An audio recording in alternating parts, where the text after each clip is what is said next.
So, I don't understand the salt. Like, there's like some weird freaking like almost Nintendo fanboy salt, which is weird. Like, they don't usually do that. About the freaking the Valve Steam Deck. Steam Deck. I want to say Stream Deck every time, but it's a Steam Deck. A Stream Deck is a little thing you press over by here. I don't have one. I kind of want. I don't really need one either. My phone works just as well for it. So, but anyway, the Valve Steam Deck.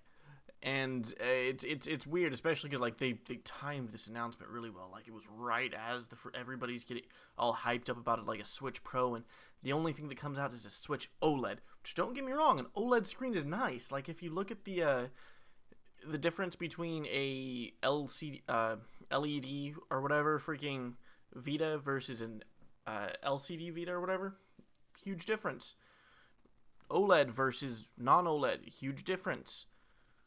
Actually, is the Vita an OLED too? I don't remember. Fuck. I'm drawing a blank. But anyway, stupid shit. So there is a huge difference there. Yeah, and that's great. But when everybody's so hyped up about like a pro unit or something that can play some better games or play the games it has better, you've really failed.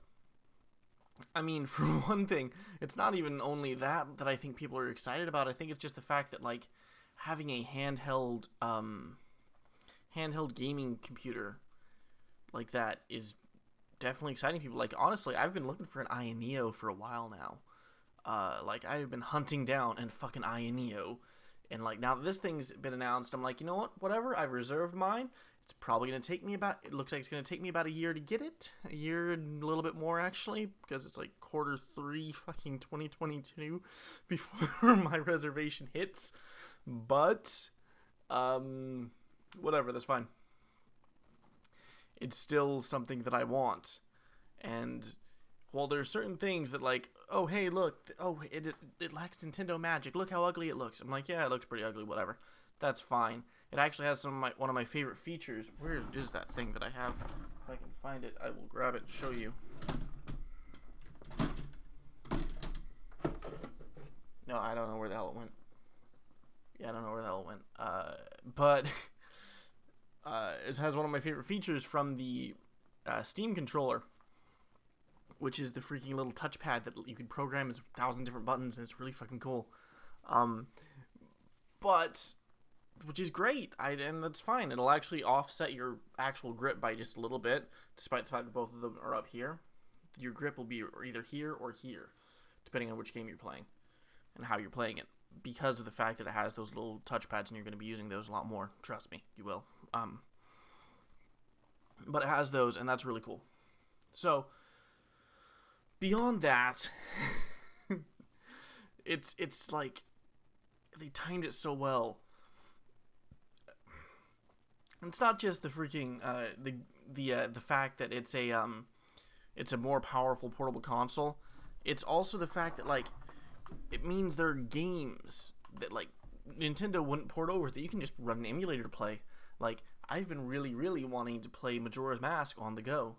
I mean, I know I have my freaking DS, but that's just like, yeah, I don't know. I feel like I want to be able to play it on the go and then bring it home and dock it in and play it there. But I can do that on a fucking this thing with the dock attachment because it has a freaking dock attachment. And the only way to do that same thing with a DS is to, you know, get a freaking hard mod it to add an HDMI port basically to it, which I'm not comfortable with, like tearing that thing apart. I'm comfortable tearing my computer apart, but not that thing. There's some like drilling involved in that, and I'm good. Anyway, sorry, tangent there, but. It's gonna let me actually do some stuff that I've really been wanting to do. And you know what? By the time I actually get mine, Kingdom Hearts will be on Steam. Because that's one of the other games that I've been wanting to play. That, due to Square Enix, either Square Enix or Nintendo, probably Square Enix, given the thing, not wanting to port a downgraded version onto the Switch. Instead, the only thing they gave you was a fucking rhythm game for Kingdom Hearts, and it's like, no, I'm good. I want to play Kingdom Hearts 2. But that'll be on Steam. I won't even have to run an emulator. Like I would have normally just ran a fucking PS2 emulator and played it, but it'll work, and that's just amazing. The fact that all of these games will be on my handheld is great, and it's more powerful than the iNeo is. So yeah, I'm pretty hyped. Yeah. So, but I don't know. Anyway, if you're actually looking for the Salt, you probably should have clicked off by now. But I'm sure that fucking Alex. Oh no, it's Alex or Fratanga, or I don't think Griffin's on Twitter because that's where most of the Salt ends up coming from. But all of those guys will probably eventually have some fucking Salt to be dosed around to everybody. I'm actually kind of looking forward to their videos in the next couple days because that Nintendo Salt looks pretty fucking good right now.